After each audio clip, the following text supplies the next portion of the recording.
अस्सलाम वालेकुम। क्या हाल चाल, उम्मीद करते हैं कि आप खैरियत से होंगे। हमारी दुआ है कि आप हमेशा खुश रहें, हंसते और मुस्कुराते रहें और इसी तरह में अपना प्यार दिखाते रहें। बिल्कुल जी, मेरा नाम मोहम्मद यूसुफ। मैं हूं तारिक महमूद। मैं उमैद इम्तियाज़। आज हम जिस वीडियो पे रिएक्शन देने जा रहे हैं, इस वीडियो का टाइटल है Ayatollah खामनी dead, US Israel versus Iran. तो देखते हैं वीडियो और अपना बयान कर देंगे। कौन ऑन करते 3 2 1 वीडियो स्टार्ट। दोस्तों, आपको पता है कि खमेनेई की मौत हो गई। अब कई लोग ये कह रहे हैं कि साहब, जनरली जब लड़ाई होती है तो स्ट्रेटेजिक टारगेट्स को अटैक करती है दुश्मन, जैसे कोई एयरफील्ड, जैसे कुछ कभी whatever is important that is targeted, military installations are targeted. तो आपने देखा होगा कि जब मिडनाइट हैमर हुआ था या राइजिंग लाइन हुआ था ऑपरेशन पिछले साल, तो ऐसे ही स्ट्रेटेजिक टारगेट्स को इन्होंने एड्रेस किया था। उस समय एम कुछ और था दोस्तों, इस वक्त एम कुछ और है। पहले मैं आपको शॉर्ट में बताता हूं कि हुआ क्या है और क्यों हुआ है। That is more important. ये हुआ क्यों है भाई, इसका कारण क्या है।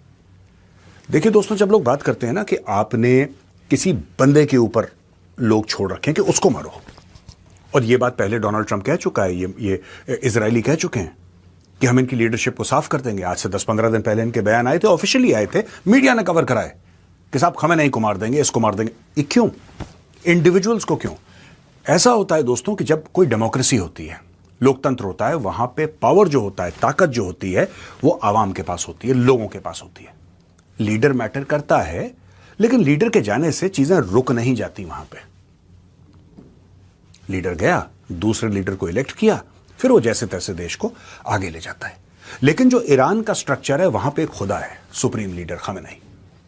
बाकी सारे लोग जो छोटे मोटे चुनाव लड़ते हैं, बाप वही है या था, और उसने आज तक चुनाव नहीं लड़ा। And he is the supreme leader. Islamic revolutionary guard core, जो सबसे तगड़ी मिलिट्री यूनिट है या मिलिट्री ऑर्गेनाइजेशन है, उसको रिपोर्ट करती है। President of Iran Masoud Pezeshkian, उसको रिपोर्ट, सारे मंत्री उसको, सारा पावर उसके पास।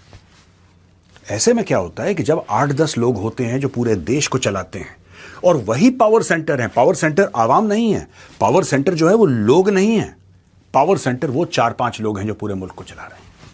ऐसे में अगर उन 4-5 लोगों को आप लुढ़का देते हैं, आप उनको न्यूट्रलाइज कर देते हैं, तो पूरा स्ट्रक्चर गिर जाता है। यही एम था दोस्तों यूएस का, और यही एम था इजराइल का, कि उस पावर स्ट्रक्चर को, ये 7-8-5 लोग जो हैं, उनको खत्म करो। अपने आप ढांचा ये गिर जाएगा, बाकी लोग संभाल लेंगे। अच्छा, ये हो सकता है कि हो जाए कुछ दिनों में, आपको ये पता लग जाएगा कि ऐसा हो चुका है, क्योंकि खमेनेई को मार दिया। अब बाकी जो लोग बचे हैं वो खमेनेई के नीचे ही हैं। खमेनेई से और कोई पावरफुल तो था नहीं, खमेनेई चला गया है, बाकी लोगों को ये लोग मारने की कोशिश करेंगे। एक खतरा है दोस्तों, और अब मैं अपने वीडियो के मुद्दे पर आता हूं कि खतरा क्या है, खासतौर से भारत के लिए। कुछ समय पहले डोनाल्ड ट्रंप अपनी फौजें भेजते हैं, दंदनाते हुए ये लोग जाते हैं वेनेजुएला, और मडूरो को उठा के ले आते हैं, एक सिटिंग प्रेसिडेंट को। फिर ये कहते हैं हम तो उसको मानते ही नहीं थे, हम तो मानते ही नहीं थे उसको प्रेसिडेंट, तो हम उसको उठा के ले आए।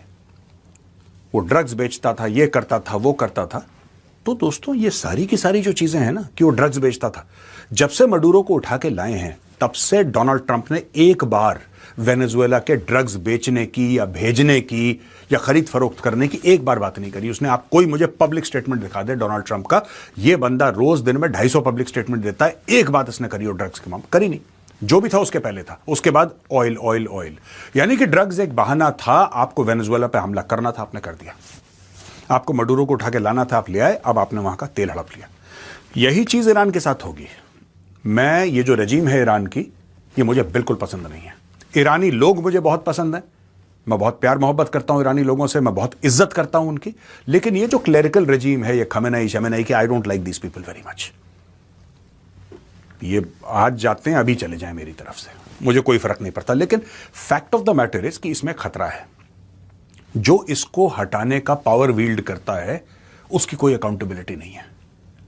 मैं बात कर रहा हूं अमेरिका की। अमेरिका की कोई अकाउंटेबिलिटी नहीं है।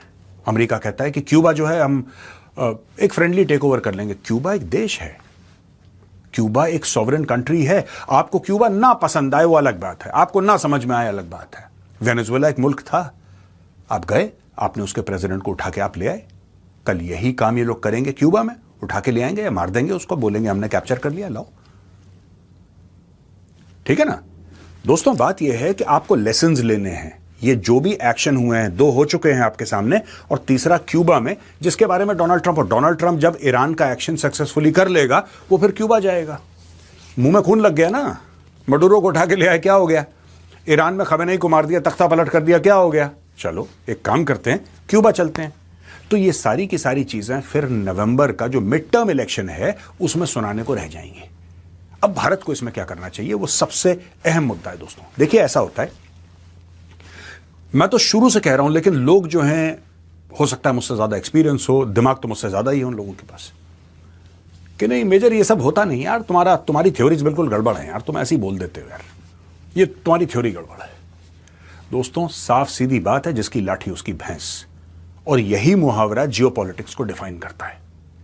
मैं बता रहा हूं, अगर आपके हाथ में ताकत है, किसी का बाप नहीं रोक सकता। यह बात सच है, और अमेरिका इसका लिविंग प्रूफ है। ठोक दिया उसने, क्या कर लिया? आप क्या करोगे? एफआईआर दर्ज करोगे डोनाल्ड ट्रंप के ऊपर? क्या कर लोगे आप? जो इजराइल ने भी करा है वो तो अमेरिका की शय पर करा है। अमेरिका के साथ मिलकर उनकी पार्टनरशिप पे बॉम्बिंग करी है ईरान के ऊपर। ठीक है, मैं फिर कह रहा हूं, I do not like this Iranian regime at all, and the sooner they go the better it is for the world. But what are the lessons for India? The lessons for India are कि हम लोगों को दोस्तों 2 चीजें करनी पड़ेंगी, 2 चीजें हमें इमीडिएटली करनी पड़ेंगी।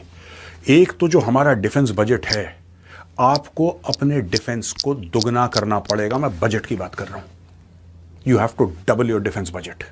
साफ सीधी बात है, कैपेसिटी जो है ना, और डेटरेंस, वो रेल की पटरियां होती हैं, वो साथ साथ चलती हैं।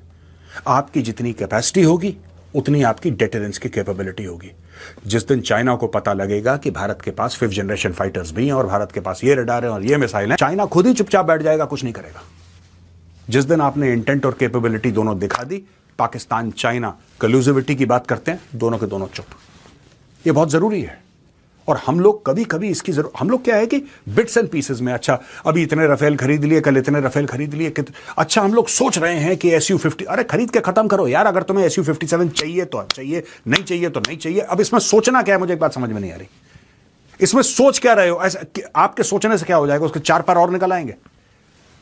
अगर आपको चाहिए, क्योंकि आपका खुद का जो 5th जनरेशन फाइटर जेट है वो 10 साल के बाद, if everything goes off well, अगर सब कुछ ठीक ठाक गया, तो हो सकता है कि 10 साल के बाद पहला जहाज, फिर उसके बाद उसको समय लगेगा, उसके जो स्क्वाड्रन्स बनेंगे, एक स्क्वाड्रन में 18 जहाज, 20 जहाज होंगे। कितने साल लग जाएंगे 5th जनरेशन? यहां पे चाइना अपना 6th जनरेशन एयरक्राफ्ट दिखा चुका है लोगों को। 7-8 साल में they will have a flying 6th generation fighter. America का प्रोग्राम शुरू हो गया है। तो आप एक ऐसी वॉलेटाइल नेबरहुड में रहते हैं वे you can not afford to be blind to such challenges. सरकार ने बहुत काम करा है दोस्तों, और खासतौर से इस सरकार ने, जो मैंने देखा है पिछले 10 साल में, they have really gone out of the way, और बहुत चीजें करी हैं, लेकिन बहुत कुछ करना बाकी है, खासतौर से एयरफोर्स के मामले में। और सबसे बड़ी जो बात है, अगर आपको SU-57 चाहिए, तो ये हम सोच रहे हैं कि 2 स्क्वाड्रन क्यों ही खरीद रहे हो यार? मुझे एक बात समझ में नहीं आई। 2 स्क्वाड्रन का करोगे क्या? 2 स्क्वाड्रन का क्या करोगे?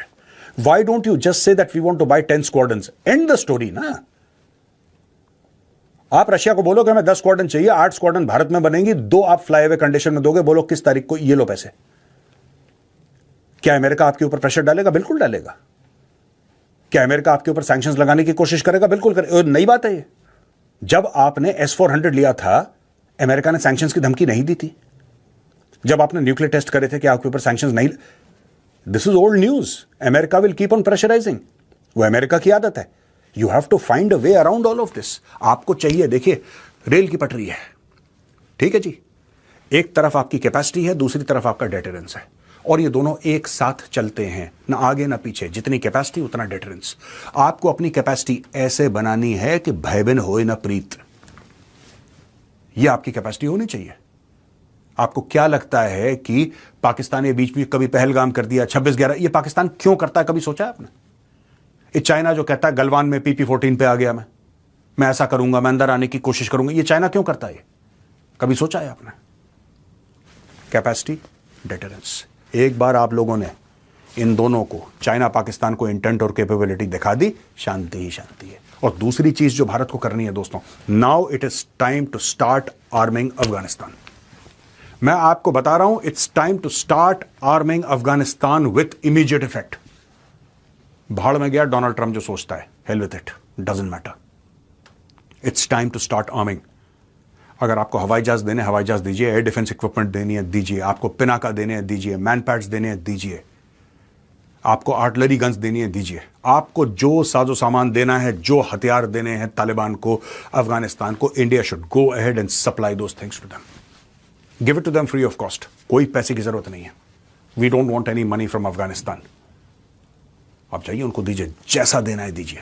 दोस्तों, stable and a strong Afghanistan is India's biggest bet against the shenanigans of the ISI. हम ये नहीं चाहते कि वो पाकिस्तानियों को अटैक करें, लेकिन जो पाकिस्तानी दंदनाते फिरते हैं ना अफगानिस्तान के अंदर, हम ये कर देंगे, वो कर देंगे, ऐसा कर देंगे, वैसा कर देंगे। मैं आपको बता रहा हूं, ये जो ईरान के ऊपर हमला हुआ है, ईरान के ऊपर हमला हुआ है, इसका सबसे बड़ा लेसन जो मैंने as a student, as a sincere student of geopolitics, जो मैंने सबक सीखा है, वो सीखा है कि कैपेसिटी और डेटरेंस एक साथ जाते हैं। जब आपकी कैपेसिटी ठीक होगी, आपका डेटरेंस ठीक होगा। आपको क्या लगता है ये भारत के अंदर ये सब बदमाशी करने की कोशिश नहीं करते? क्यों? जब जस्टिन ट्रूडो था प्रधानमंत्री कनाडा का, तब आपको क्या लगता है कि खालिस्तानियों को आशीर्वाद किसका था? इनको पता है कि भारत के अंदर ऐसा नहीं कर सकते कि आके दिल्ली में बम मार दिया। They know they can't do that. तो ये अंदर ही अंदर दीमा कैसे पैदा करते हैं, जो अंदर का स्ट्रक्चर को खोखला करने की कोशिश करें। मुझे याद आता है उस सीआरपीएफ ऑफिसर, मैं कुछ साल पहले दोस्तों गया था दंतेवाड़ा, और मुझे उस सीआरपीएफ ऑफिसर याद है, बड़ा शेरदिल, बड़ा डायनेमिक ऑफिसर, और उसने मुझे बताया, ऑफ कैमरा बताया उसने मुझे, कहते हैं कि सर यहां पे हम नक्सलियों के खिलाफ ऑपरेशन करते हैं और दिल्ली में मेरे खिलाफ ये लोग केस फाइल कर देते हैं। और मुझे उस दिन इतनी बेबसी की फीलिंग हुई कि ये एक इकोसिस्टम भारत के अंदर काम कर रहा है। तो आपको अंदर का इकोसिस्टम मजबूत करना है दोस्तों, अंदर का इकोसिस्टम। क्यों? क्योंकि ईरान में भी यही हुआ है, ईरान में भी यही हुआ है। और ईरान में on record their head of state has said that so many people in Iran are compromised. Government के स्ट्रक्चर के लोग हैं जो कि रेजीम के क्लोज हैं, वो कितना कॉम्प्रोमाइज है। यहां पे इजरायली इंटेलिजेंस कितना ईरान के अंदर घुसा हुआ है। भारत के अंदर वैसा नहीं है, क्योंकि हर एक देश की रियलिटी अलग होती है, लेकिन भारत को भी खतरा है। यहां पे कितने ऐसे एनजीओज हैं भारत के अंदर, इतने कैसे दुश्मन हैं जिनका टोटल एक काम है, किस तरीके से चलो इस फाउंडेशन को कमजोर करें, इस नींव को कमजोर करें। हमें इंटरनली और एक्सटर्नली स्ट्रांग होना है। कोई आपका दोस्त नहीं है इस दुनिया में, कोई आपका दोस्त नहीं है। You are surrounded by enemies, you have to fight. कोई आपकी मदद नहीं करेगा, आपको खुद अपनी मदद करनी है, खुद आपको पावरफुल और स्ट्रांग बनना है।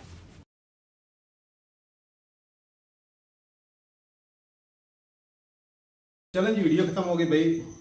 मैं तो भाई टोटली एग्री करता हूँ मेजर साहब की बातों से। जो आज उन्होंने बातें की बिल्कुल सही। भाई साहब, खुद को मजबूत करना ही पड़ेगा। और अगर इसी तरह जिस तरह ईरान के ऊपर अटैक हुआ, अगर जो ताकतवर कंट्री हैं अगर उसी तरह जो है अटैक करते जाएंगे, साथ करके वो आपकी कमज़ोरियाँ देख लेते हैं तो कमज़ोरी को पकड़ लेते हैं।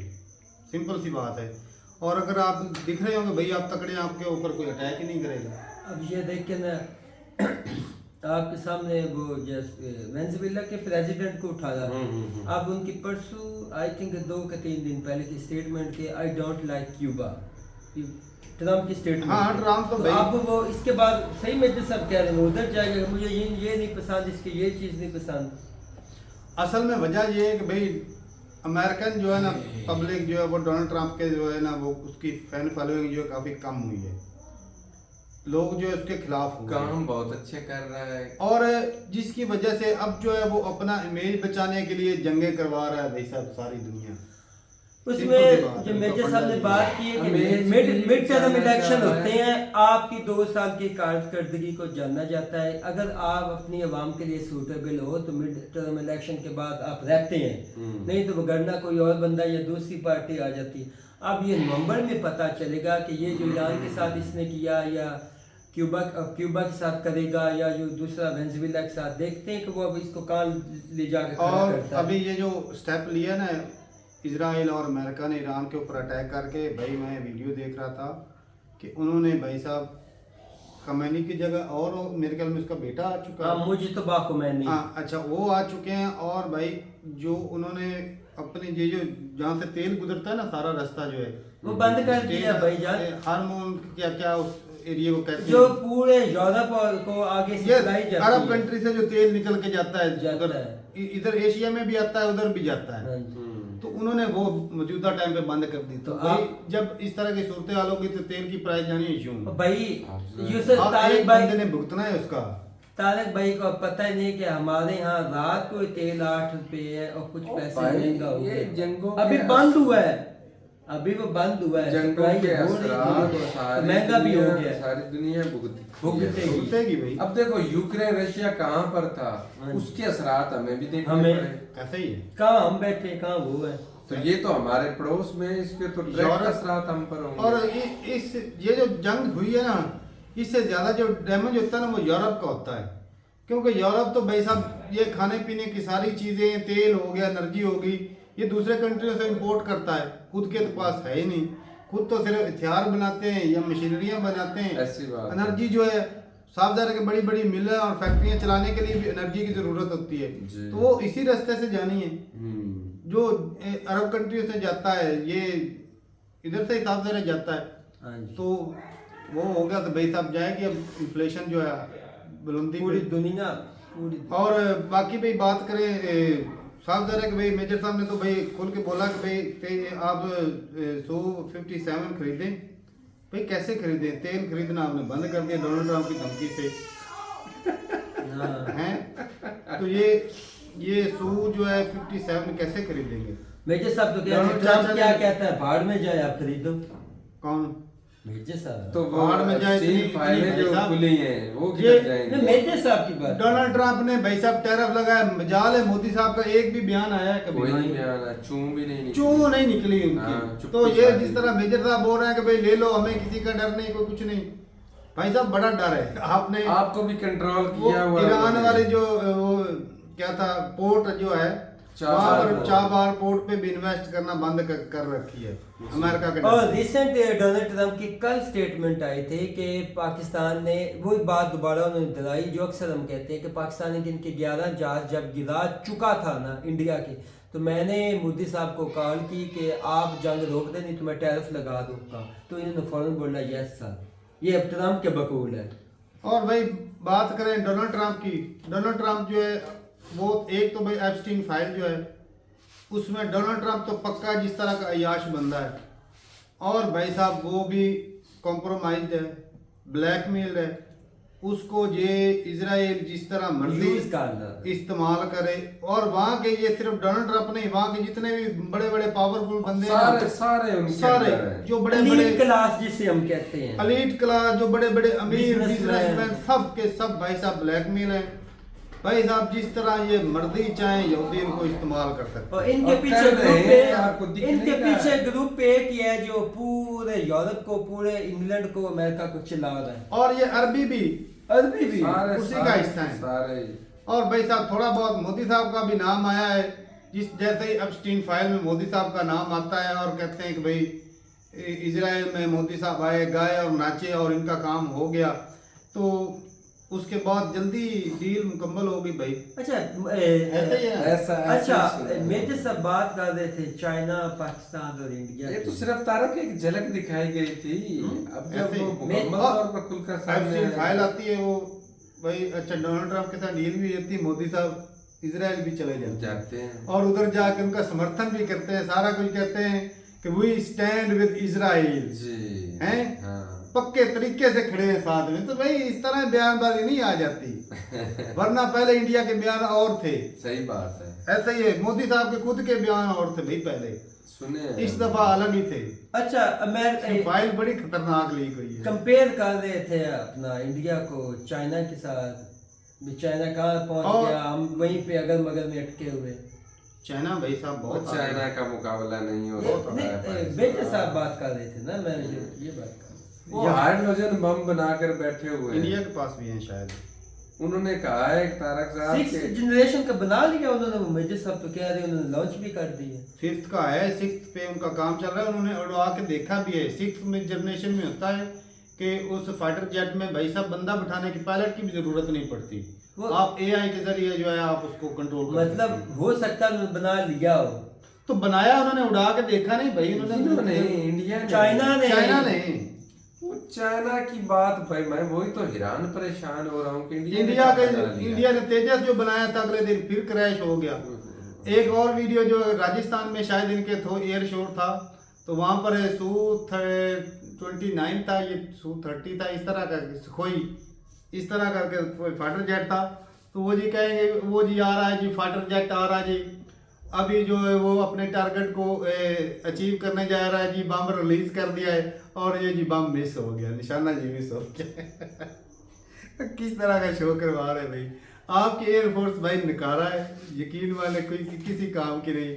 और आपको ना डोनाल्ड चाचा से ही लेने पड़ेंगे फाइटर जेट, अगर ना लिए तो भाई साहब आपको फ्यूचर में लेने पड़ेंगे, उधर से सैंक्शन लग जाने हैं। और सैंक्शन और ऊपर से भाई साहब एप्स्टीन फाइल करो, उन्होंने थोड़ी सी चाबी पकड़ ली कि आपने उधर जाने ही नहीं है रशिया की ये तरफ। अब लेने ही पड़ेंगे इंडिया हाँ को, जी। देख लेना F-35 जो है ना, ये भाई साहब इंडिया नहीं लेगा उधर से, जितना मेरा तजुर्बा कह रशिया रहा से है, नहीं रशिया लेगा। से नहीं लेगा।